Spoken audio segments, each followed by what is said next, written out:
ഒരേ പാറ്റേണിൽ ചോദിച്ചു വരുന്ന പ്രോബ്ലംസ് കോമ്പറ്റേറ്റീവ് എക്സാമിന്റെ ഒരു പ്രത്യേകതയാണ്. സോ ഇന്ന് നമുക്ക് ബോട്ടണി സ്ട്രീമിൽ റിപ്പീറ്റഡ് ആയി ചോദിച്ചു വരുന്ന ഒരു ടൈപ്പ് പാറ്റേൺ എങ്ങനെ സോൾവ് ചെയ്യാൻ നോക്കാം. ഇതാണ് നമ്മുടെ ക്വസ്റ്റ്യൻ.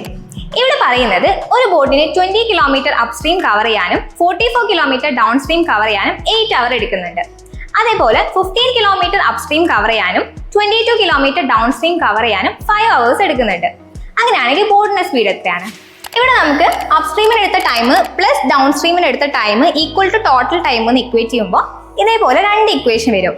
ഇവിടെ യു എന്ന് പറയുന്നത് അപ്സ്ട്രീം സ്പീഡാണ്, ഡി എന്ന് പറയുന്നത് ഡൗൺ സ്ട്രീം സ്പീഡാണ്. ഇനി ഈ യു ഡി സോൾവ് ചെയ്ത് കഴിഞ്ഞാൽ നമുക്ക് സ്പീഡ് ഓഫ് ദ ബോട്ട് കണ്ടുപിടിക്കാം. സോ അതിന് വേണ്ടിയിട്ട് ഇങ്ങനത്തെ ടൈപ്പ് ക്വസ്റ്റ്യനിൽ ഒരു ഈസി മെത്തേഡ് ഉണ്ട്. അതായത് ഇങ്ങനത്തെ വാല്യൂസ് ഒരു പ്രൈം ഫാക്ടർ വരാനുള്ള ചാൻസ് വളരെ കൂടുതലായിരിക്കും. സോ നമുക്ക് 44നെ ഡിവൈഡ് ചെയ്യാൻ പറ്റുന്ന ഒരു പ്രൈം ഫാക്ടർ എന്ന് പറയുന്നത് 11 ആണ്. ഡിക്ക് 11 എന്ന് പറഞ്ഞ വാല്യൂ അസ്യൂം ചെയ്യുകയാണെങ്കിൽ ഈ വാല്യൂ 4 വരും. സോ ഈ വാല്യൂ 4 വരണം.